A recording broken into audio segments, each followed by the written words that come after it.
Hello everyone. आज हम start करेंगे क्लास 9 साइंस का chapter number 3 atoms and molecules. First और सेकंड चैप्टर में हम लोगों ने पढ़ा था मैटर के बारे में कि मैटर क्या चीज होती है। मैटर का जो आगे का कंसेप्ट है उससे बनते हैं atoms and molecules. What is the matter? Matter is the made of smallest particle. जो छोटे छोटे पार्टिकल्स हमने लिए हैं उनसे मिलके क्या बना है, कोई भी मैटर बना है। जब वो छोटे छोटे पार्टिकल से मिलके मैटर बन गया तो मैटर क्या करता है? ऑक्यूपाइड स्पेस, हैव मास, उसका मास भी होता है और वो स्पेस भी ऑक्यूपाई करता है। अंडरस्टूड? ये बात पढ़ी थी हमने मैटर के बारे में। अब बात आती है वही पार्टिकल्स मिलके क्या बनाते हैं, आगे एटम्स बनाते हैं, एटम्स आगे मिलके एलिमेंट्स बनाते हैं, एलिमेंट के बाद कंपाउंड्स बनते हैं। अब इन चीजों के बारे में हमने प्योर एंड इम्प्योर के बारे में भी पढ़ा था। प्योर के अंदर क्या चीजें आई थी? एलिमेंट्स एंड कंपाउंड्स आए थे। जो एलिमेंट्स है वो प्योरेस्ट फॉर्म होती है एंड उसके बाद मिक्सचर आए थे जो इम्प्योर फॉर्म के अंदर आते हैं। अंडरस्टूड? अब बात करते हैं हम एटम्स एंड मॉलिक्यूल्स की। इसके अंदर जो फर्स्ट हमारा टॉपिक बनेगा वो है कॉम्बिनेशन रिएक्शन। कॉम्बिनेशन रिएक्शन का क्या मतलब होता है? केमिकली जब हम कोई भी दो चीजों को कंबाइन कराते हैं, they can form a new product. वे एक नया प्रोडक्ट फॉर्म करती हैं, यानी कि प्रोड्यूस करती हैं। तो केमिकली रिएक्ट होने का क्या मतलब है और फिजिकली क्या है? देखो, हमने मिक्सचर्स के बारे में होमोजीनियस और हेट्रोजीनियस पढ़े थे। मिक्सचर के और कंपाउंड के बारे में हमने क्या पढ़ा था? डिफरेंस पढ़ा था कि जो मिक्सचर होते हैं वो इस तरह से मिक्स होते हैं कि हम उनको किसी भी फिजिकल मेथड के, फिल्ट्रेशन के, जितने भी हमने सेंट्रीफ्यूगेशन या कोई भी चीजें पढ़ी थी उसके जो जितने भी मेथड्स पढ़े थे उनकी वजह से हम उनको सेपरेट कर सकते हैं। लेकिन केमिकली अगर कोई भी चीज कंबाइन होती है तो उनको सेपरेट किया नहीं जा सकता, तोड़ा नहीं जा सकता। अंडरस्टूड? अब बात करते हैं सबसे पहले जो केमिकल कॉम्बिनेशन रिएक्शन होती है उसको बोला गया है केमिकल रिएक्शन। अब फर्स्ट डेफिनेशन हमारी इसके अंदर आती है, what is chemical reaction?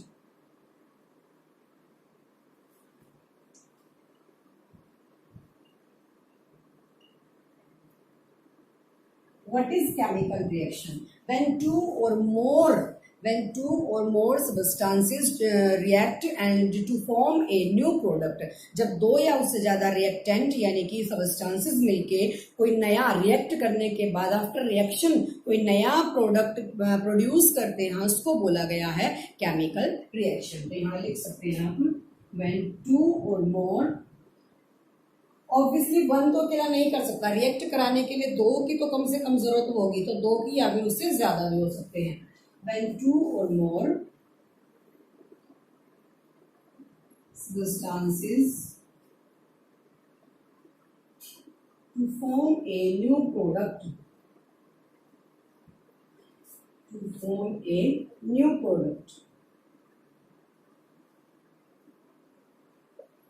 New product अब हमारा क्या बनेगा?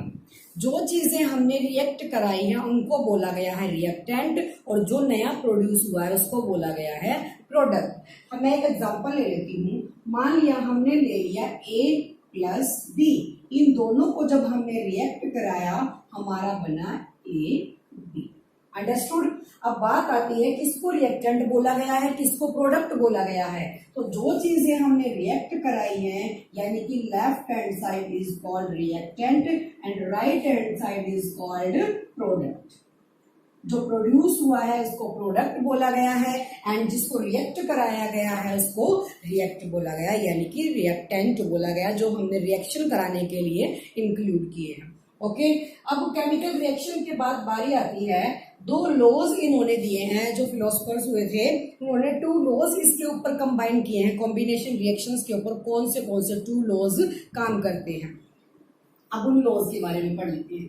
फर्स्ट लॉ हमारा है law of conservation of energy. First law is law of conservation of energy.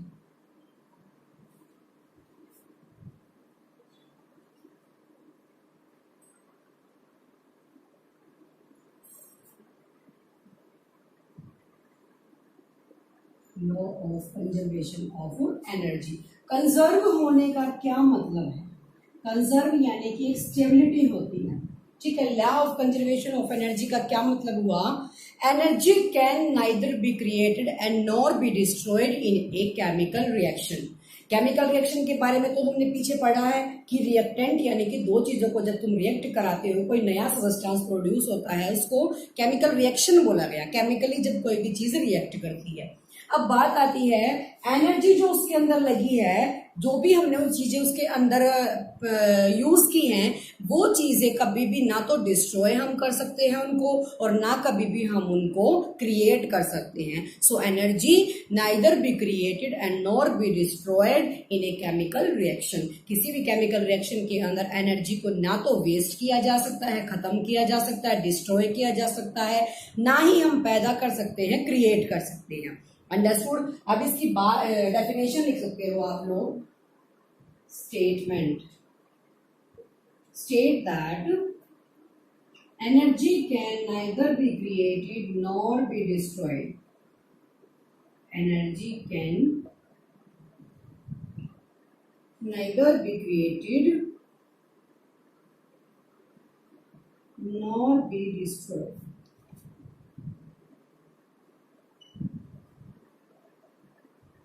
Nor be destroy. ठीक है, इसका मतलब क्या हुआ, ना तो तुम एनर्जी को वेस्ट कर सकते हो, डिस्ट्रॉय कर सकते हो, और ना ही तुम एनर्जी को क्रिएट कर सकते हो। अब इसके ऊपर एक एग्जांपल ले लेते हैं। मान लिया हमने एग्जांपल ले लिया वाटर का। अब वाटर के अंदर क्या क्या यूज हुआ है, हाइड्रोजन एंड ऑक्सीजन। इसकी रिएक्शन कैसे बनेगी, मान लिया मैंने यहाँ ले लिया 2H2O, इस साइड हमारे सॉरी प्लस O, हमारा बना 2H2O। ठीक है, अब बात आती है कि जो हमारा इसके अंदर कितने मोलिक्यूल्स हैं, 2 इंटू एक 2 आगे लगा हुआ, 2 इंटू 2 कितना बन गया, 4 बन गया। हाइड्रोजन का जो एटॉमिक मास है, अच्छा एक सिंपल सी फॉर्म में देख लो पहले। मान लिया हाइड्रोजन के पास है 4 ग्राम, इसकी जो अमाउंट है वो 4 ग्राम है हाइड्रोजन की। ऑक्सीजन की जो अमाउंट है वो 6 ग्राम है। सिंपल सा वे देख लो, ऑक्सीजन की 6 है, हाइड्रोजन की 2 है।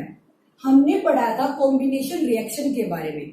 जब तुमने इन दोनों चीजों को कंबाइन कराया, कंबाइन जब हमने किया था, कैसे किया था, A प्लस B, हमारा बना था AB, यानी कि कंबाइन हो गई दोनों चीजें। तो इन दोनों का जो प्लस का साइन है उसकी वजह से ये दोनों कितने बन गए, 10 ग्राम बन गए। तो ऑब्वियसली यहाँ पे दोनों जब ऐड हो गए हैं तो इन दोनों की जो क्वांटिटी है वो कितनी बनेगी, 10 ग्राम बनेगी। मेरा मतलब ये है जितनी लेफ्ट हैंड साइड यानी कि जो चीज रिएक्टेंट में है, सेम चीज हमें प्रोडक्ट के अंदर भी शो करनी होगी। यानी कि वो चीज ना तो वही जो लो हमने पढ़ा है कि वो चीज ना तो क्रिएट हुई है ना ही डिस्ट्रॉय हुई है। जितना रिएक्टेंट के अंदर होगा उतना ही प्रोडक्ट के अंदर होगा। अब वो केमिकल रिएक्शन के अंदर तुम्हें बैलेंसिंग के बारे में भी 10th क्लास में आएगा, ये थोड़ा बेसिक साइड देख लो। देखो यहां मान लिया मेरा 2 नहीं होता, यहां इसमें से 2 दिया है, तो यहां हम अपनी मर्जी से इसको बैलेंस करने के लिए 2 लगा सकते हैं। इसको बैलेंसिंग इक्वेशन बोला गया। बैलेंसिंग इसी वजह से की गई है। बैलेंस इक्वेशन आप 10th ग्रेड में पढ़ेंगे, उसके अंदर भी यही लॉ अप्लाई होता है, law of conservation of energy. किसी भी केमिकल रिएक्शन को बैलेंस करने की नीड क्यों हुई, because energy can neither be created and not be destroyed in a chemical reaction. ठीक है, तो इसी वजह से यानी कि जितनी अमाउंट हमारी रिएक्टेंट के अंदर है उतनी ही हमारी प्रोडक्ट के अंदर भी होनी चाहिए। अंडरस्टूड। ये था लॉ, हमारा law of conservation of energy. अब नेक्स्ट लॉ हमारा आता है law of constant proportion. Law of constant proportion, second law.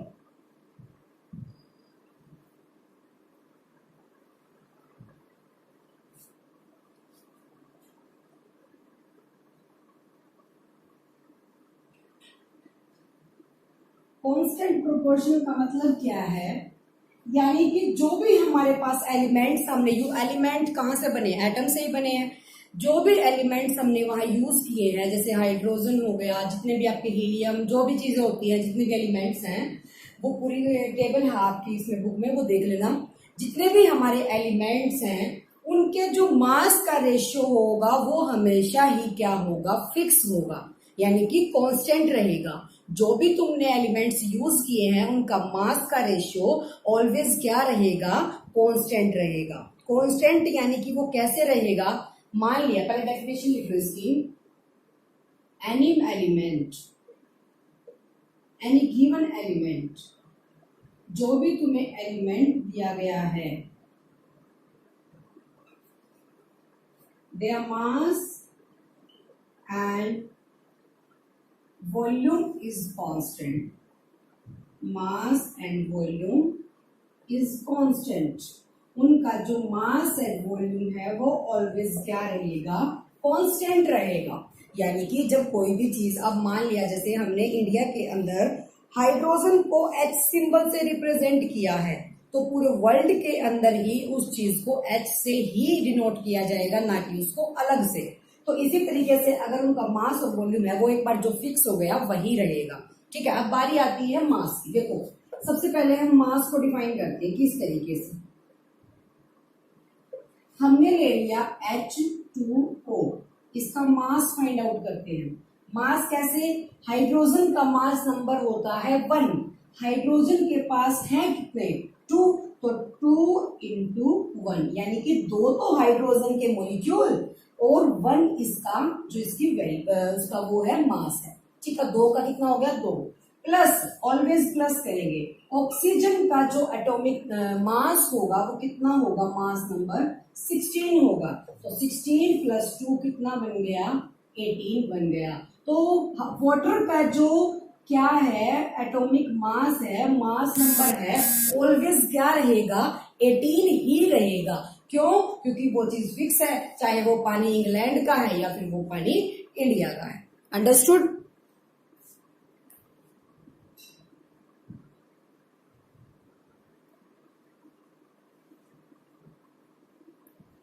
अब वाटर के लिए ये चीज क्या हो गई है, फिक्स हो गई है। ये तो हमने पढ़ा मास के बारे में, यानी कि जो इसका मास फिक्स कर दिया गया है, आपकी बुक के अंदर टेबल गिवन है पूरी, किसका मास कितना है, किसका मास कितना है, वो रीड कर लेना एक बार, कि जो मास वैल्यू होती है हमारी वो जो एक बार फिक्स हो गई तो वही रहेगी।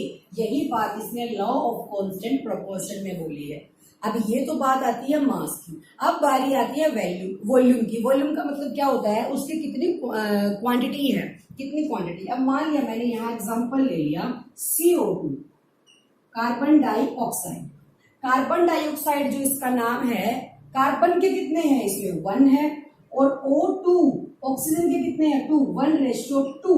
अब जो इसका वॉल्यूम होगा, वॉल्यूम रेशियो हमेशा ही 1:2 रहेगा, क्योंकि आप कार्बन डाइऑक्साइड को C2O नहीं लिख सकते, वो ऑलवेज ही CO2 रहेगा। कार्बन डाइऑक्साइड, कार्बन यानी कि 1, डाई यानी कि 2, किसके, ऑक्सीजन के, ऑक्सीजन के 2 और कार्बन का 1, तो जो वॉल्यूम रेशियो है इनका वो ऑलवेज 1:2 रहेगा। यही बोलता है लॉ ऑफ कांस्टेंट प्रोपोर्शन। ठीक है, अब बारी आती है इसके मास की। अब इसका मास निकाल लेते हैं। कार्बन का कितना होगा, 12 होगा, प्लस करेंगे ऑलवेज। ऑक्सीजन का कितना होता है, 16, ऑक्सीजन का मास होता है 16 और ऑक्सीजन के आपके पास कितने गिवन है, 2 गिवन है, तो 16 इंटू 2 हो गया। तो यहाँ कितना बनेगा, 12 प्लस 16 इंटू 2 32, 2 2 जा 4 और 3 और 1 4, तो इसका जो एटॉमिक मास है वो 44 है और ऑलवेज यही रहेगा। और इन दोनों के बीच में रेशियो निकालना है, मान लिया रेशियो निकालना है। कार्बन का कितना है, 12 है, इसका कितना 32, तो 12:32 कितने से जाएगा, 3:8। जो CO2 है उसके वॉल्यूम का रेशियो ऑलवेज 1:2 रहेगा, आप उसको चेंज नहीं कर सकते। इसी तरीके से जो इसका मास का रेशियो वो 3:8 रहेगा, हमेशा कांस्टेंट रहेगा। यही है लॉ ऑफ कांस्टेंट प्रोपोर्शन के अंदर। ठीक है, अब उसके बाद नेक्स्ट देख लेते हैं।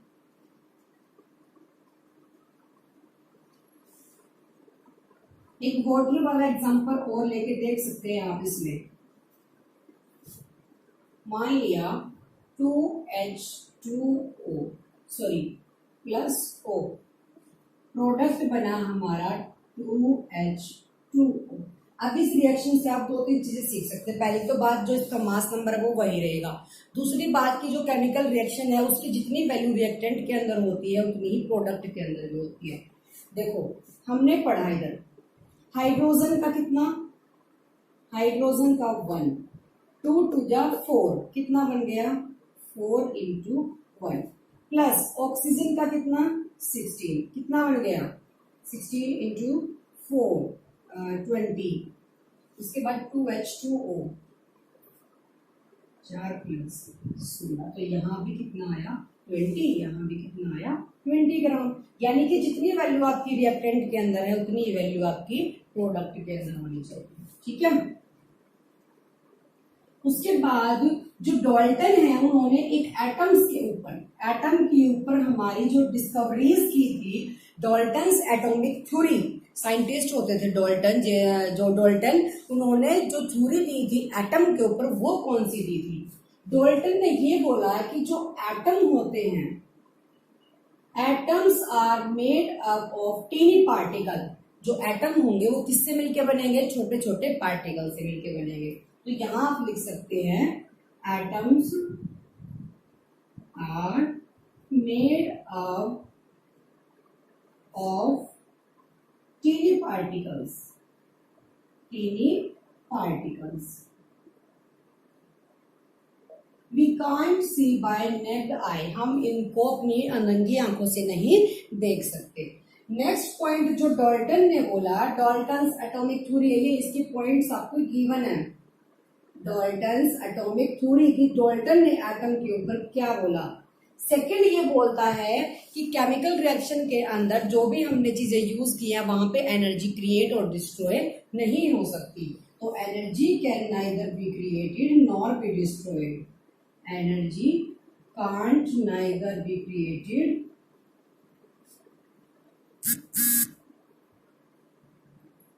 nor be destroyed। ठीक है। उसके बाद इसने बोला है कि सेम जो एलिमेंट है उनका हमेशा ही केमिकल प्रॉपर्टीज क्या रहेंगी, सेम रहेंगी, आइडेंटिकल, यानी कि जो आइडेंटिकल एलिमेंट्स तुम्हें गिवन है उनकी प्रॉपर्टी ऑलवेज सेम रहेगी। तो identical element have same chemical property, elements have same chemical property.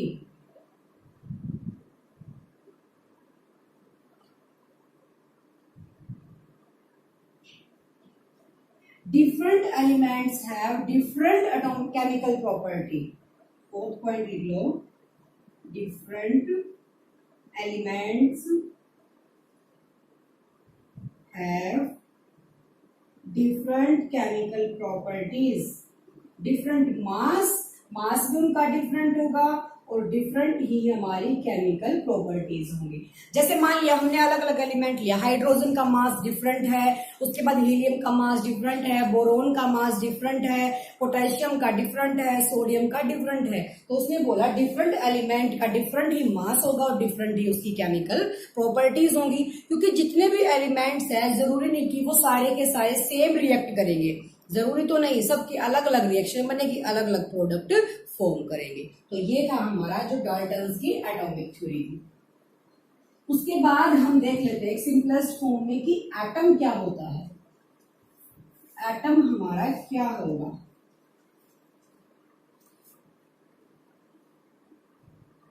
Atom हमने बोला एटम से मिलके बने हैं एलिमेंट्स, आगे फिर बनते हैं कंपाउंड्स जब उनको जोड़ दिया जाएगा।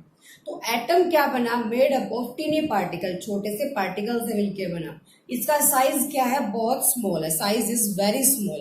तो यहाँ तुम एटम के बारे में लिख सकते हो, it is the smallest unit of element. जो एलिमेंट होती है उसकी सबसे छोटी यूनिट इज कॉल्ड एटम, उसको क्या बोला गया, एटम बोला गया। तो यहाँ लिख दो तुम एटम की definition, smallest unit of element, smallest unit of element. Element की सबसे छोटी इकाई को एटम बोला गया। सारे एटम मिलके क्या बनाते हैं, एलिमेंट बनाते हैं। ठीक है, तुम इसकी प्रॉपर्टी में लिख सकते हो, their size is very small, their size is very small. Size is very small. इसका जो साइज है वो बहुत छोटा होता है। अब वो छोटा कितना होता है, जिसको मेजर, इसका साइज जितना छोटा है उसको नैनोमीटर के अंदर मेजर किया जाता है। और नैनोमीटर किसके इक्वल होगा, 1 nanometre is equals to 10⁻⁻⁹ metre. 1 nanometre की जो वैल्यू होगी मीटर के अंदर 10⁻⁹ लिख सकते हो, या फिर 1/10⁹ लिख सकते हो। ठीक है, यहाँ से ऊपर चला जाएगा तो ये जो पावर है वो नेगेटिव हो जाएगी। तो जो इसका एटम का साइज है वो नैनोमीटर के अंदर मेजर किया जाता है। 1 nanometre is equal to 10⁻⁹ metre. अब ऐसा कौन सा एलिमेंट है जिसका साइज सबसे छोटा है, वो भी आपकी बुक के अंदर गिवन है। वैसे मैं आपको मेंशन कर देती हूँ कि जो स्मॉलेस्ट एलिमेंट है, स्मॉलेस्ट एलिमेंट हमारा होता है hydrogen. Smallest element is hydrogen, सबसे छोटा। ये क्वेश्चन बन सकता है कि स्मॉलेस्ट एलिमेंट कौन सा है, hydrogen. And size of the hydrogen is 10⁻⁻10 metre. देखो, जबकि नैनोमीटर की वैल्यू 10⁻⁹ मीटर होती है, उससे भी छोटा है हाइड्रोजन का साइज 10⁻⁻10 मीटर। अंडरस्टूड। तो ये थी बात किसकी, एटम की। अब एटम ने बनाया एलिमेंट्स को। जो एलिमेंट्स होते हैं वो बने हैं एटम से। अब उन एलिमेंट्स का जो सिंबल है वो कैसे क्रिएट हुआ, symbolic form of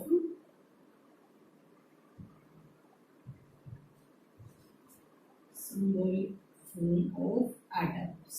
जो एटम्स हैं उनकी सिंबल कैसे प्रोड्यूस हुए। एक थी IUPAC नाम से।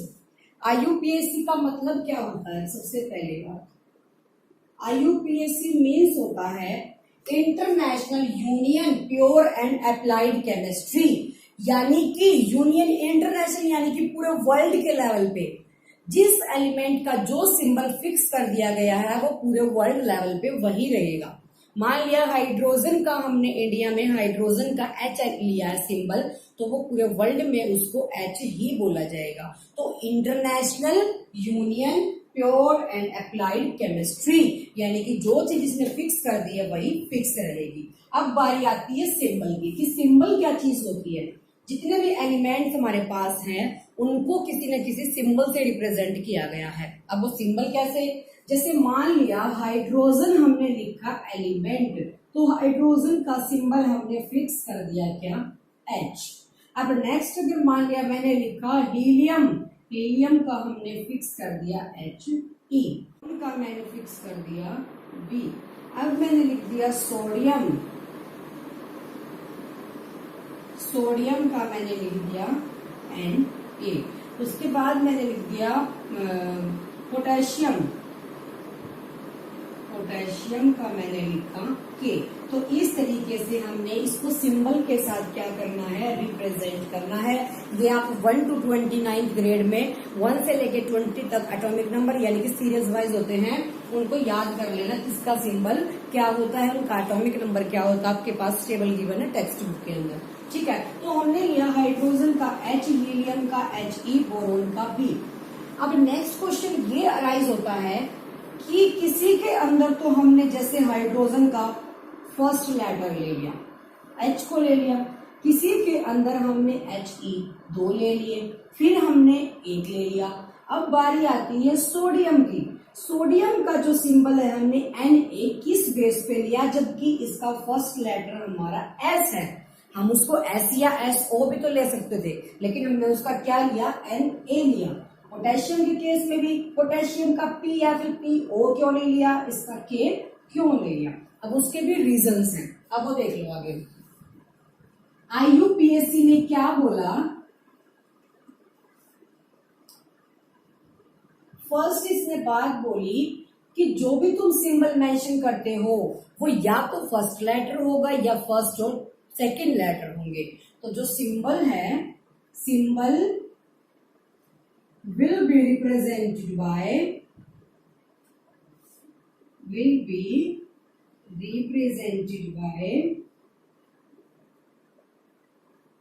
फर्स्ट और या तो फर्स्ट या फिर first and second, first and second letter of element, जो भी एलिमेंट आपको गिवन है, इसने बोला उस एलिमेंट का जो सिंबल है या तो आप उसके फर्स्ट लेटर से या फिर फर्स्ट एंड सेकंड लेटर से क्या कर सकते हो, रिप्रेजेंट कर सकते हो। ठीक है, अब नेक्स्ट पॉइंट ये ऐसे बोलता है कि जो फर्स्ट लेटर से तुम रिप्रेजेंट करोगे तो फर्स्ट लेटर ऑलवेज क्या रहेगा, कैपिटल रहेगा। जब तुमने सिंगल यानी कि जैसे हाइड्रोजन का हमने H लिया तो हाइड्रोजन का H ऑलवेज कैपिटल लिखा जाएगा, तो फर्स्ट लेटर जो होगा उसको हम कैपिटल लिखेंगे। ठीक है, अब बारी आती है जब दो हो, जैसे हीलियम के हमारे पास 2 है, लिथियम के हमारे पास Li है, तो जो फर्स्ट लेटर है always capital and second letter always क्या लिखा जाएगा, स्मॉल लिखा जाएगा। तो यहाँ लिख सकते हो जो फर्स्ट लेटर है वो ऑलवेज कैपिटल आएगा और जो सेकेंड लेटर है वो ऑलवेज क्या आएगा, स्मॉल आएगा। जिस तरीके से हमने हीलियम के अंदर H को तो कैपिटल ले लिया, E को हमने स्मॉल ले लिया। ठीक है, ये बात आएगी इसके अंदर। अब बारी आती है, अब नेक्स्ट क्वेश्चन ये अराइज हुआ था हमारा कि जो सोडियम है उसका सिंबल हमने S क्यों नहीं लिया, कि जो सोडियम है उसका सिंबल हमने S क्यों नहीं लिया। अब हम एक बात है इसके अंदर कि जैसे हमने इनके नेमिंग की है, सिंबल्स किए हैं, कुछ सिंबल ऐसे होते हैं जो हमने उसके लैटिन या फिर ग्रीक लैंग्वेज में लिए हैं, लैटिन या फिर ग्रीक लैंग्वेज में। अब सोडियम का लैटिन लैंग्वेज में जो नाम है वो क्या है, नेट्रियम। क्या है, नेट्रियम। नेट्रियम है, इस वजह से हमने इसके फर्स्ट 2 लेटर्स को इसका सिंबल बना दिया। तो जो भी तुम्हारा एलिमेंट ऐसा है जिसका फर्स्ट लेटर उसका सिंबल नहीं है, उसका रीजन ये है कि उसका जो लैटिन वर्ड है उसी के बेस पे उसका सिंबल रखा गया है। सोडियम का सिंबल हमने Na लिया तो इसका लैटिन जो वर्ड है वो नेट्रियम है, नेट्रियम का हमने Na इसके सिंबल के लिए यूज कर लिया। ठीक है, यही बात सारे एलिमेंट्स के अंदर आती है। जैसे हमारा आर्गन के लिए तो चलो R है, पोटेशियम के लिए K यूज किया हमने, सोडियम के लिए Na यूज किया, लेड के लिए Pb यूज किया, कॉपर के लिए कॉपर CO है, जबकि उसके लिए हमने C यूज किया। क्यूप्रियम उसका जो लैटिन वर्ड है वो है, इसलिए Cu यूज किया। तो इस तरीके से क्या होंगे, वो सारे यूज किए गए। ठीक है, अब बारी आती है कि जो एटम्स है वो कैसे एग्जिस्ट करते हैं, वो इंडिपेंडेंट एग्जिस्ट करते हैं या डिपेंड होते हैं किसी के ऊपर। ठीक है, अब ये पॉइंट आता है एटॉमिक एग्जिस्ट, एटम्स एग्जिस्ट, कि जो एटम्स होते हैं वो एग्जिस्ट कैसे करते हैं। एटम्स आर, हम यहां लिखेंगे atoms are exist may or may not independent, कि वो इंडिपेंडेंट हो भी सकते हैं और नहीं भी हो सकते। ठीक है, ये भी आपका हाई लेवल इसका 10th ग्रेड में आएगा। बाकी स्ट्रक्चर ऑफ एटम्स आप नेक्स्ट टॉपिक पढ़ोगे तब और ज्यादा समझ आ जाएगा। जो एटम्स होते हैं वो अकेले भी एग्जिस्ट कर सकते हैं और नहीं भी कर सकते। अब जैसे इनर्ट गैसेस होती है, इनर्ट गैसेस इनको क्यों बोला गया है, इन गैसेस को स्पेशल इनर्ट क्यों बोला गया।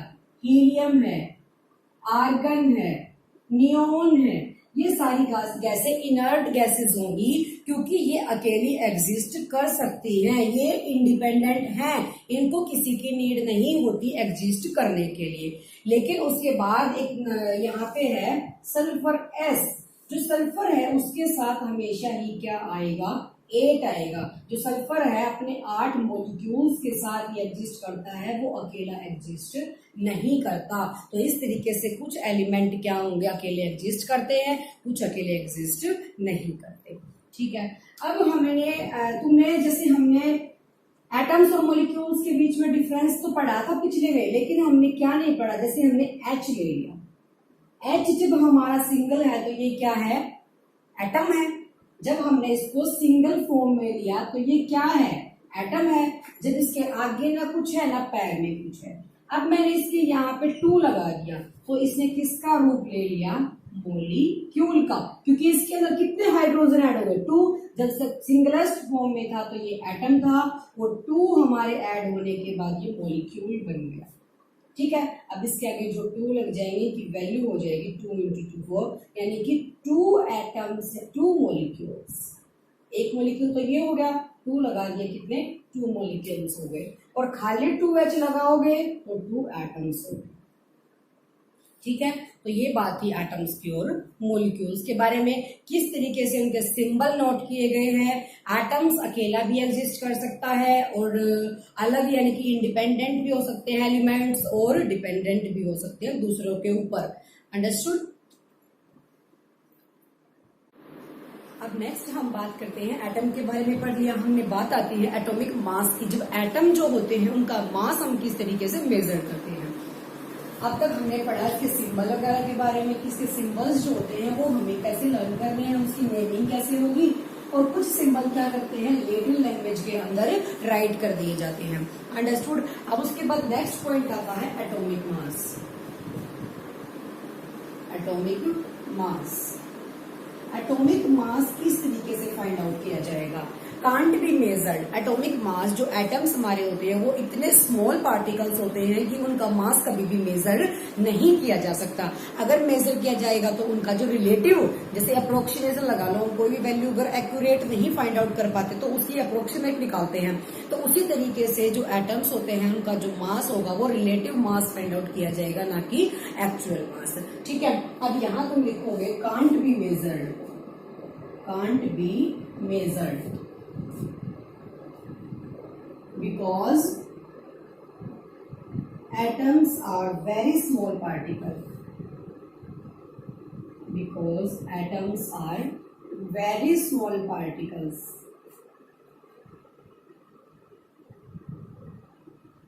very small पार्टिकल्स, क्योंकि जो एटम्स होते हैं वो इतने छोटे पार्टिकल्स होते हैं कि उनका मास जो है हम फाइंड आउट नहीं कर सकते, बट रिलेटिव मास हम उसका फाइंड आउट कर सकते हैं। अब वो किस तरीके से करेंगे रिलेटिव मास।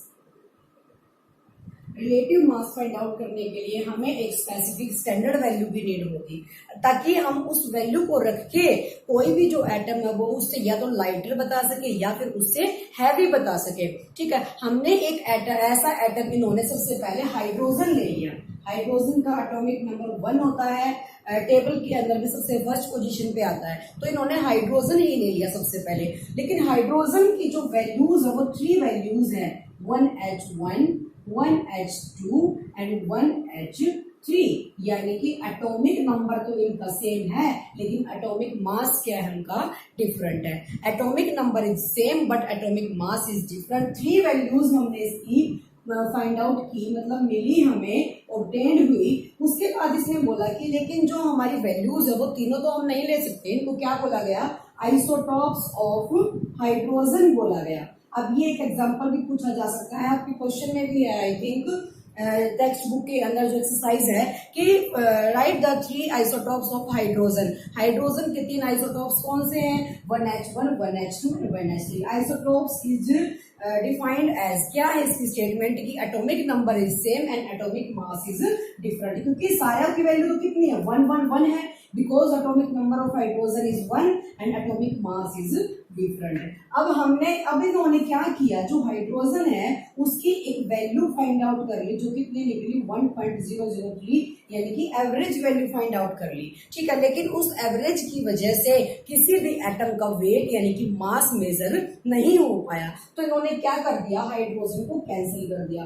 इसकी जगह इन्होंने ले लिया कार्बन। कार्बन जब इन्होंने लिया तो किसी भी एटम की जो एटॉमिक मास है वो किस तरीके से फाइंड आउट किया गया, कि जो मान लिया हमने यहाँ एग्जांपल ले लिया एक हीलियम का, हीलियम ले लिया, हीलियम का एटॉमिक मास ठीक है 4। उसके बाद इन्होंने बोला कि एटॉमिक मास किस तरीके से तुमने फाइंड आउट किया है, तो एटॉमिक मास निकालने के लिए जो एटॉमिक मास ऑफ हीलियम है वो क्या बन गया 1/12 of carbon atom, heavier than the 1/12 of carbon atom. तो हीलियम का तुम लिख सकते हो यहाँ पे heavier the 1/12 of carbon atom. तो जिसका भी तुम अगर मान लिया मास निकालोगे तो वो 1/12 ऑफ कार्बन एटम का या तो लाइटर होगा या फिर हैवियर होगा। तो इस तरीके से कार्बन की इस वैल्यू को क्या रखा गया, एक स्टैंडर्ड वैल्यू रखा गया। तो जब भी तुम एटॉमिक मास फाइंड आउट करोगे वो 1/12 ऑफ कार्बन एटम हैवियर या फिर लाइटर, वो उससे लाइट होगा या फिर वो उससे हैवी होगा। ठीक है, इस तरीके से हमने निकाला एटॉमिक मास। अब नेक्स्ट पॉइंट हमारा इसके अंदर आता है व्हाट इज मोलिक्यूल। मोलिक्यूल क्या होंगे? मोलिक्यूल्स पीछे मैंने बताया था कि अगर जो सिंगल हमारी टर्म यानी कि हमने लिखा हाइड्रोजन सिंगल है तो इसको क्या बोला गया, एटम बोला गया। लेकिन इसी के सामने मैंने इसके नीचे 2 लिख दिया तो ये क्या बन गया, मोलिक्यूल बन गया। सिंपल लैंग्वेज में बोला जाए तो ग्रुप ऑफ एटम, मोलिक्यूल क्या बना, एक group of atom is called, क्या बन गया, मोलिक्यूल बन गया। तो मोलिक्यूल की तुम डेफिनेशन दे सकते हो group of atom, group of atom, atom के एक ग्रुप को क्या बोला गया है, मोलिक्यूल बोला गया है। ठीक है, अब इसके अंदर भी बात आती है कि जो ग्रुप होते हैं इसके वो किस तरीके से बन सकते हैं, या तो वो मोनोएटॉमिक भी हो सकते हैं, डाइएटॉमिक भी हो सकते हैं और ट्राइएटॉमिक भी हो सकते हैं। तो जिस तरीके से हमने फर्स्ट ले लिया मोनोएटॉमिक, मोनोएटॉमिक, मोनो मीन्स होता है सिंगल, डाइएटॉमिक, थर्ड होगा ट्राइएटॉमिक, उसके बाद हो सकते हैं पॉलीएटॉमिक, पॉलीएटॉमिक। अब इन तीनों चीजों में क्या डिफरेंस है कि जो मॉलिक्यूल है हमारे वो मोनोएटॉमिक, मोनो यानी कि सिंगल एटम को भी मॉलिक्यूल बोला गया और डाइएटॉमिक को, ट्राइएटॉमिक और पॉलीएटॉमिक को भी बोला गया। अब देखो हमने लिया यहाँ पे मोनोएटॉमिक। अब जैसे मैंने तुम्हें बताया था कि जो इनर्ट गैसेस होती है वो अकेली भी क्या करती हैं, एग्जिस्ट करती हैं। तो हीलियम हो गया, आर्गन हो गया, नियोन हो गया, ये सारी किसमें आ जाएंगी, मोनोएटॉमिक में। आर्गन है, नियोन है, हीलियम है, ये सारी गैसेस कहाँ आएंगी, मोनोएटॉमिक के अंदर। डाइएटॉमिक, जैसे तुम ऑक्सीजन लिखते हो, ऑक्सीजन गैस को तुम कैसे लिखोगे, कितने एटम से मिलकर बना है, O एंड O, दो एटम जब मिलकर उन्होंने क्या बना दिया, मोलिक्यूल बना दिया। और मोलिक्यूल भी कैसा, डाई, यानी कि जिसके अंदर 2 एटम है। तो इसका एग्जांपल डाइएटॉमिक का तुम दे सकते हो O2। ठीक है, अब उसके बाद नेक्स्ट आता है O3 भी हम लिख देते हैं, जिसमें ऑक्सीजन के 3 एटम इंक्लूड होके कंबाइन होके क्या फॉर्म करते हैं, मॉलिक्यूल। अब ये फॉर्मूला किसका है, ओजोन लेयर को हम किससे लिखते हैं, फिर रिप्रेजेंट करते हैं O3 से करते हैं। ठीक है, तो ट्राइएटॉमिक के अंदर आप क्या लिख सकते हो, O3 लिख सकते हो। अब बात आती है पोली, पोली मीन्स क्या होगा, मैनी, जिसके अंदर बहुत सारे एटम हैं। अब हमने पीछे भी पढ़ा था कि जो सल्फर है वो कभी भी अकेला एग्जिस्ट नहीं करता, सल्फर के साथ जो 8 उसके वो हैं एटम्स हैं वो हमारे उसके साथ एग्जिस्ट करेंगे। तो पोली के अंदर क्या आ जाएगा, जैसे फॉस्फोरस आ गया P4 एंड S8, यानी कि सल्फर के जो एटम्स है वो 8 एटम्स के साथ एग्जिस्ट करता है जब वो मोलिक्यूल बनाता है। तो मोलिक्यूल मैंने बताया कि ग्रुप ऑफ एटम्स होता है। ग्रुप ऑफ एटम के अंदर हमारे मोनोएटॉमिक भी आ सकते हैं, डाइएटॉमिक भी आ सकते हैं, ट्राई भी और पॉलीएटॉमिक भी। ये होते हैं मोलिक्यूल्स ऑफ एलिमेंट, किसी एलिमेंट के मोलिक्यूल। ठीक है, मोनो यानी कि सिंगल जो अकेले एग्जिस्ट कर रहे हैं, डाइएटॉमिक यानी कि जो साथ में यानी कि जो इकट्ठे एग्जिस्ट करते हैं, जैसे O2 यानी कि ऑक्सीजन गैस जिसको हम लेते हैं किसके अंदर के भी रिएक्शन जब रिएक्ट कराते हैं तो O2 लिखा जाता है। तो O यानी कि ऑक्सीजन के कितने एटम्स है, इंक्लूड है, कंबाइन है 2 एटम्स। ट्राइएटॉमिक बोला गया है O3 को, यानी कि ओजोन, पॉली मतलब मैनी, P4 और S8 यानी कि फॉस्फोरस के कितने 4 एटम्स इंक्लूड हैं तभी वो कंप्लीट हुआ है, और S वाले के साथ, सल्फर वाले के साथ 8 एटम्स इंक्लूड है तभी वो कंप्लीट हुआ है। ठीक है, तो ये थे हमारे जो मॉलिक्यूल्स होते हैं।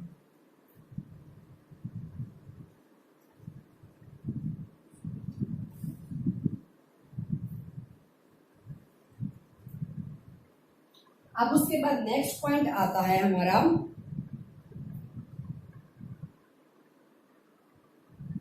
कंपाउंड क्या होते हैं। ठीक है, नेक्स्ट पॉइंट हमारा इसके अंदर आएगा कंपाउंड क्या होते हैं।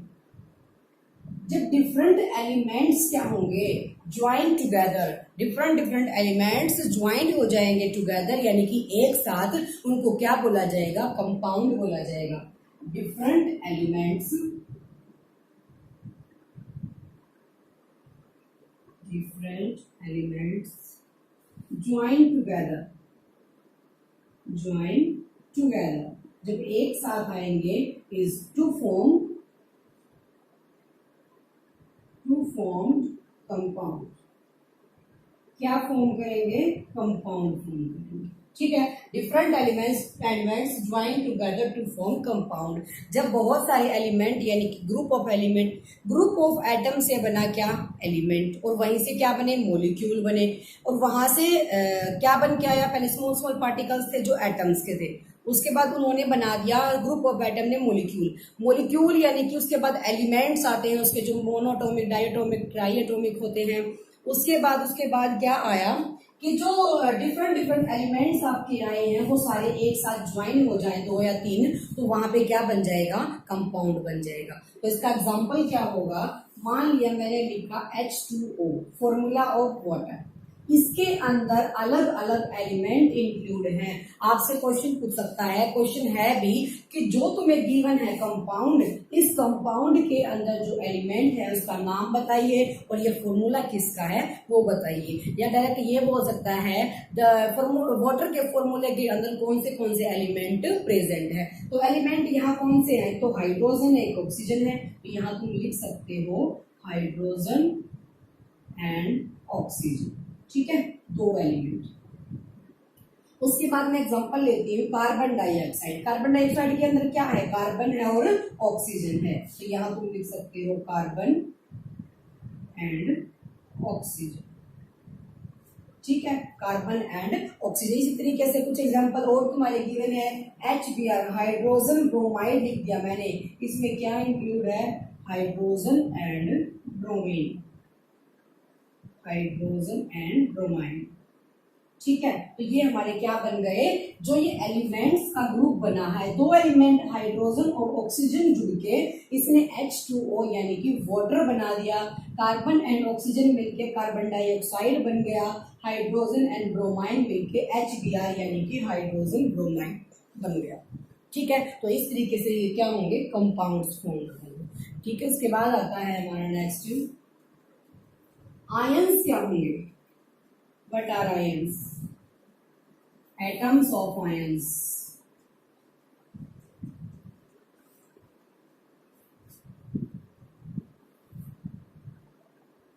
आयंस, अब जितने भी हमारे एलिमेंट्स या कंपाउंड्स होते हैं वो कोई नेट चार्ज क्या करते हैं, कैरी करते हैं। क्या कर दिया, bears a charge, elements bears a charge, elements bears a charge, एक चार्ज कैरी करते हैं, is called ions.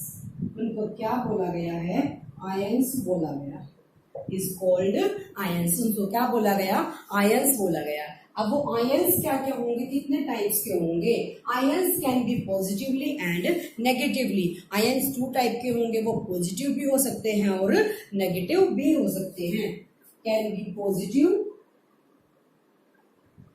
can be positive and negative, कि जो चार्ज होगा किसी भी एलिमेंट या कंपाउंड पे वो पॉजिटिव भी हो सकता है और नेगेटिव भी हो सकता है। Positive ions is called cations, positive ions is called cations and negative ions is called anions, negative ions is called anions. जो पॉजिटिव आयंस होंगे उनको कैटायंस बोला गया है, जो नेगेटिव आयंस होंगे वहां एनायंस बोला गया। मान लिया कोई भी एलिमेंट ले लिया हमने, यहाँ लिख दिया Na पॉजिटिव, Na पॉजिटिव। अब यहाँ कोई वैल्यू नहीं है तो इसका मतलब इसने क्या किया है, लूज की है कोई चीज, अपने एटम्स जो है लूज कर दिए। लूज करने के बाद चार्ज आएगा ऑलवेज पॉजिटिव, यानी कि वो क्या बन गए, कैटायन बन गए। जब यहाँ कोई वैल्यू गिवन नहीं है तो इसका मतलब इसने कितने लूज किए हैं, 1 किया है। अगर मैं यहाँ लिख देती Cl मान लिया 3 नेगेटिव लिख दिया मैंने, 3 नेगेटिव यानी कि इसने 3 एटम्स क्या किए, गेन किए हैं। तो इसकी ये सारी किस पे डिपेंड करती है, वैलेंसी पर डिपेंड करता है। तो जो लूज करेंगे अपने एटम्स को उनको बोला गया है कैटायंस, यानी कि वहां चार्ज होगा पॉजिटिव। जब एटम्स लूज किए जाए चार्ज पॉजिटिव, और जब एटम्स क्या किए जाए, गेन किए जाए तो चार्ज नेगेटिव यानी कि एनायंस। तो ये सारा डिपेंड करता है लूज करने पर और गेन करने पर, ठीक है। उसके बाद इंपॉर्टेंट पॉइंट एक ये आता है वैलेंसी का।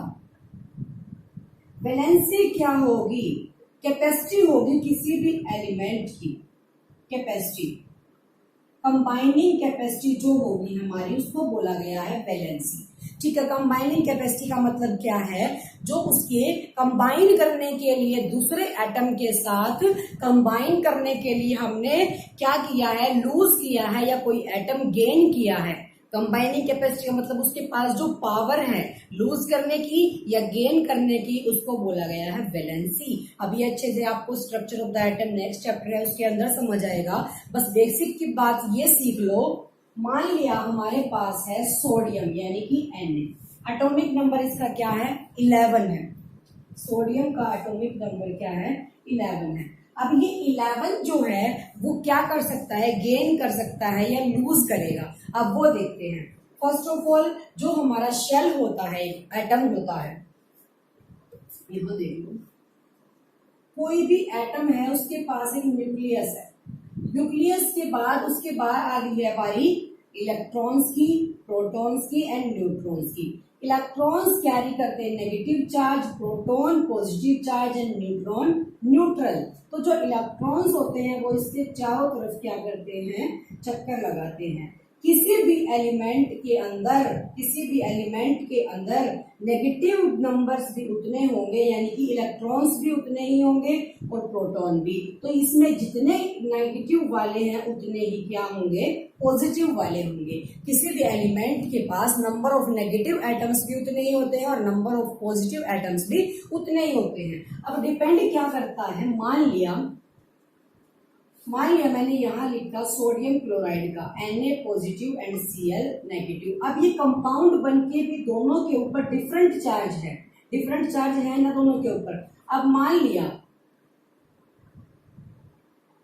लिया इसके पास भी कितने हैं, 7 पॉजिटिव है, इसके पास 7 नेगेटिव, ये हमने सपोज किया। लेकिन इसने अगर अपना कंप्लीट करने के लिए किसी से एक ले लिया तो ये बन गए, मान लिया -8 बन गए। तो इन्होंने क्या किया है, नेगेटिव चार्ज को कैरी किया है। तो नेगेटिव चार्ज कैरी भी हो सकता है, अदरवाइज क्या होगा, वो अपने पॉजिटिव चार्ज और नेगेटिव चार्ज दोनों क्या होंगे, इक्वल वैल्यूज होंगे। अगर तुमने नेगेटिव छोड़ दिया तो यहाँ पे क्या होगा, अगर लूज कर दिया तो ये पॉजिटिव हो जाएगा, तो इसके पॉजिटिव आयन्स इंक्रीज हो जाएंगे। इसने लूज कर दिया तो इसके पॉजिटिव इंक्रीज हो जाएंगे। वो डिपेंड करता है किसकी, किसी भी चीज के ऊपर। तो इस तरीके से हम फॉर्मूला लिख सकते हैं Na positive and Cl negative का। जब ये किसका फॉर्मूला बन जाएगा, कॉमन सॉल्ट का फॉर्मूला। देखो एक के पास पॉजिटिव है और दूसरे के पास नेगेटिव है, ठीक है। अभी नेक्स्ट कॉन्सेप्ट के अंदर आएगा। नेक्स्ट है हमारा राइटिंग केमिकल फॉर्मूला। अब केमिकल फॉर्मूला भी क्या चीज होती है, symbolic representation of A element. किसी भी एलिमेंट का जो सिंबल मैंने बताया था, जैसे हाइड्रोजन का H, ब्रोमीन का B, और जो भी कितनी भी चीजें होती हैं उन सब के जो फॉर्मूले सिंबल हैं वो उनके फर्स्ट लेटर या फिर फर्स्ट और सेकंड 2 लेटर्स पर डिपेंड करते हैं सिंबल, ठीक है। अब बात आती है किसकी, how to write chemical formula, how to write chemical formula. Chemical formula, chemical formula कैसे लिखा जाएगा, chemical formula is the symbolic representation of element, symbolic representation of element जितने भी एलिमेंट्स तुम लेते हो उनका जो सिंबॉलिक यानी कि सिंबल होगा, जैसे क्लोरीन है, क्लोराइन किस क्या सिंबल बनेगा इसका, मैंने बोला था फर्स्ट टू भी हो सकते हैं या फिर फर्स्ट भी, हमने इसका सिंबल Cl लिया। सोडियम, सोडियम का सिंबल हमने क्या ले लिया, Na ले लिया, ठीक है। तो फिर इसको ने क्या फॉर्म किया, सिंबॉलिक रिप्रेजेंटेशन। तो ये फॉर्मूला किसका बनता है, कॉमन सॉल्ट का अगर तुम फॉर्मूला लिखोगे तो वो क्या बन जाएगा, NaCl, NaCl बन जाएगा, सोडियम क्लोराइड बन जाएगा। ऐसे ही हाइड्रोजन सल्फेट या कोई भी अमोनिया, कोई भी चीजें जब होंगी, तुम फॉर्मूला जब बनाओगे किसी भी चीज का तो वो क्या बन जाएगा, सिंबॉलिक रिप्रेजेंटेशन जो उसकी है उसके साथ बन जाएगा, ठीक है। अब हम करेंगे जो कि 3-4 केमिकल फॉर्मूले हैं उसको राइट करके दिखाते हैं। अब हम बात करते हैं कुछ केमिकल फॉर्मूलाज की कि वो कैसे लिखे जाते हैं, हाउ टू राइट। बात थी हाउ टू राइट की, अब मैं आपको नाम दे देती हूँ कोई भी, कि वो उसकी वैलेंसी पे डिपेंड करता है कोई भी मोलिकुलर फॉर्मूला जब आप राइट करते हैं। मैंने बोला right the formula of hydrogen chloride, hydrogen chloride, hydrogen chloride. अब वो वैलेंसी कैसे फाइंड आउट करनी है वो आप आगे वाले chapter structure of the atom के अंदर देखेंगे। यहाँ सिर्फ लर्न करना है तुम्हें कि जो हाइड्रोजन क्लोराइड है उसका फॉर्मूला किस तरीके से राइट किया जाएगा।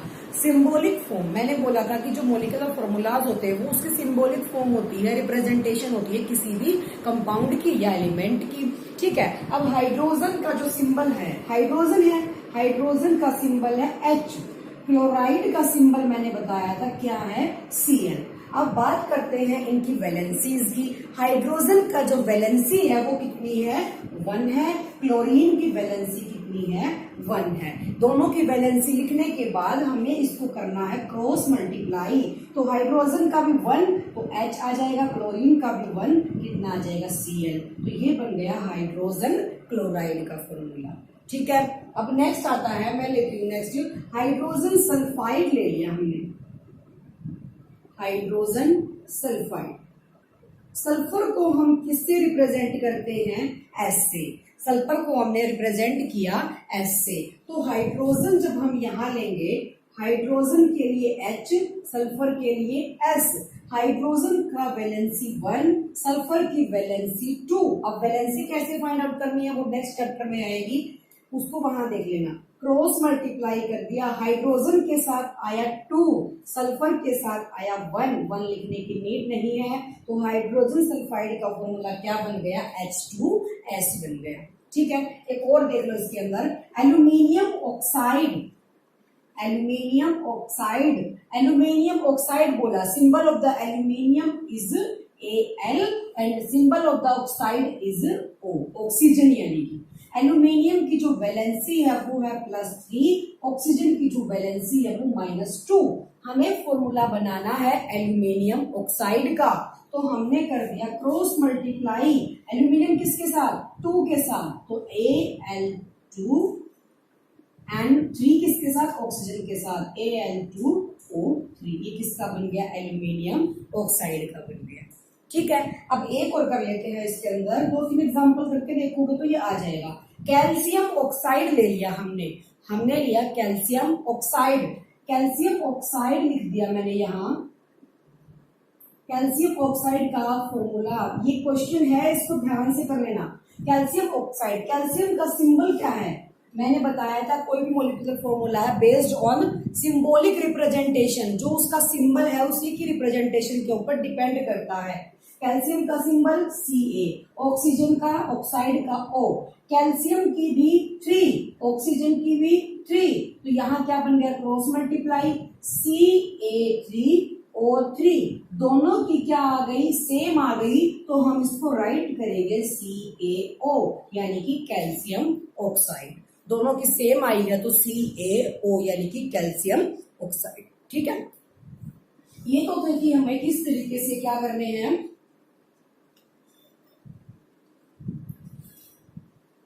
मोलिकुलर फॉर्मूलेज राइट करने। अब बात आती है मोलिकुलर मास की, मोलिकुलर मास की।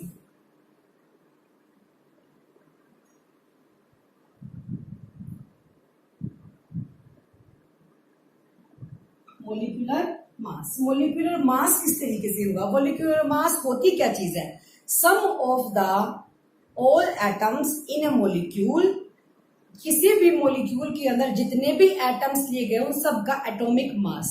सम of the atomic mass, sum of the atomic mass in a molecule, in a molecule. किसी मोलिक्यूल मैंने क्या बताया था सबसे पहले? Group of atom. मोलिक्यूल हमने लिया ग्रुप ऑफ एटम। जब मोलिक्यूल हमने ग्रुप ऑफ एटम लिया तो उस मोलिक्यूल के अंदर जो भी एटम यूज हुए हैं उन सब का एटॉमिक मास। एटॉमिक मास यानी कि जो रिलेटिव मास हम लेते हैं, ठीक है, वो हो गया हमारा। अब मोलिकुलर मास फाइंड आउट कैसे करेंगे? एग्जाम्पल ले लेते हैं वाटर, H2O ले लिया हमने। फाइंड आउट द, सिंपल पूछेगा आप लोगों से, सबसे पहले याद रखो what is the formula of water, that is H2O। अब नेक्स्ट क्वेश्चन पुट करेगा कि find the molecular formula of water, तो वाटर का फॉर्मूला क्या बन गया? पहले तो H2O। अब इसने बोला H2O बोल दिया, अब उसके बाद H के पास H कितना है? 2 है, क्यों है मोलिक्यूल्स? तो 2 into 1। 1 क्यों? क्योंकि क्या है, एक है, सिर्फ एक एटम है, लेकिन मोलिक्यूल नीचे कितने हैं? 2। एटॉमिक मास कितना है हाइड्रोजन का? 1 है, और मोलिक्यूल्स है 2, यानी कि हाइड्रोजन एटम 2 यूज किए गए हैं, तो H2 है, और एटॉमिक मास कितना होगा हाइड्रोजन का? 1 होगा। प्लस ऑक्सीजन कितना? सिंगल, तो सिंगल है तो atomic mass of the oxygen is 16, तो यहाँ कितना आ जाएगा? 2 + 16 इज इक्वल्स टू 18, तो molecular mass of the water is 18। ठीक है, दोबारा देख लो, what is the molecular mass of water पूछेगा तो वाटर का फॉर्मूला H2O, दो इसके अंदर ऐड है हाइड्रोजन एटम, तो 2 लिख दिया। एटॉमिक मास हाइड्रोजन का 1 होता है, तो 2 into 1। जब 2 एटम तुम ले रहे हो, 2 एलिमेंट यूज किए गए हैं, तो जब तुम इन दोनों का एटॉमिक मास या मोलिकुलर मास फाइंड आउट करोगे तो बीच में हमेशा प्लस का साइन आएगा। तो ऑक्सीजन के कितना एटॉमिक मास होता है? 16 होता है, और ऑक्सीजन के एटम्स कितने हैं? 1 है, तो 16 आ जाएगा, टोटल करके कितना? 18। तो molecular mass of the water is 18। ठीक है, उसके बाद आती है हमारी unit mass, formula of unit mass. Formula unit mass,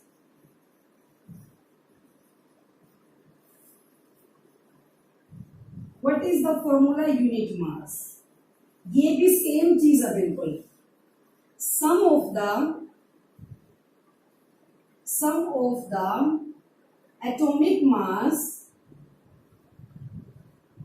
of given compound of all atoms of given compound, यानी कि जो तुम्हें कंपाउंड गिवन है, कंपाउंड है तो उसके अंदर बहुत सारे एलिमेंट है, ग्रुप ऑफ एलिमेंट है। कोई भी कंपाउंड जो तुम्हें गिवन है उसके जितने भी एटम्स हैं या एलिमेंट्स हैं उन सब का एटॉमिक मास का जो टोटल होगा वो क्या होगा? फॉर्मूला यूनिट मास होगा। तो यहां तुम देख लो, let us take example, calcium chloride.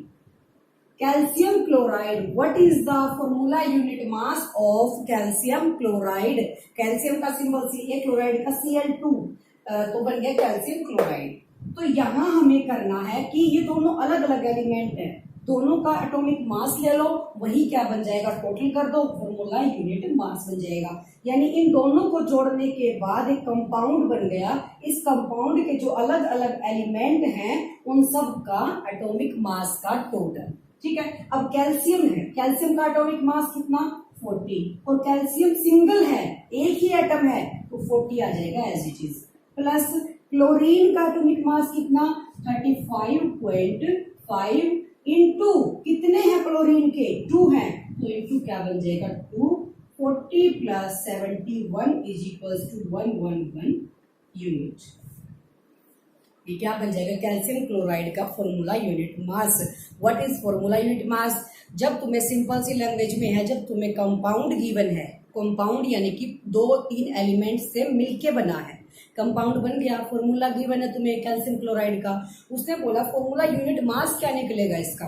क्या निकलेगा फॉर्मूलेट मास, जितने भी उसके अंदर एलिमेंट्स यूज हुए हैं सबका एटॉमिक मास निकाल के उनका टोटल। एटॉमिक मास तुम्हें गिवन है कैल्शियम का 40, एक ही है तो एक बार 40, ठीक है। क्लोरीन के 2 हैं तो क्लोरीन का 35.5, 2 है तो मल्टीप्लाई 2 आ जाएगा, 40 + 71 111 यूनिट। अंडरस्टूड। उसके बाद नेक्स्ट बारी आती है अब मोल कंसेप्ट की। What is mole concept?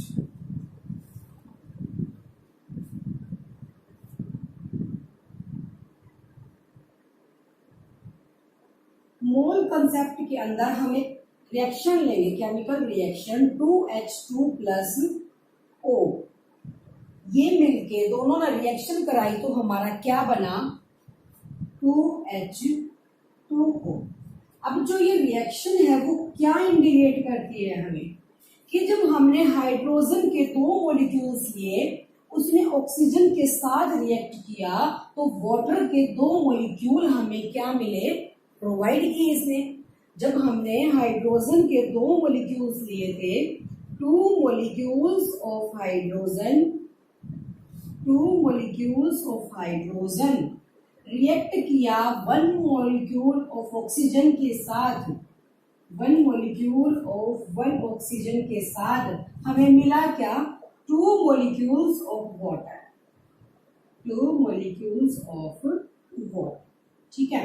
जब 2 हाइड्रोजन एटम्स के साथ 2 मॉलिक्यूल्स के साथ हमने ऑक्सीजन के साथ किया तो उन्होंने क्या दिया, हमें 2 मॉलिक्यूल दिए किसके, वाटर के।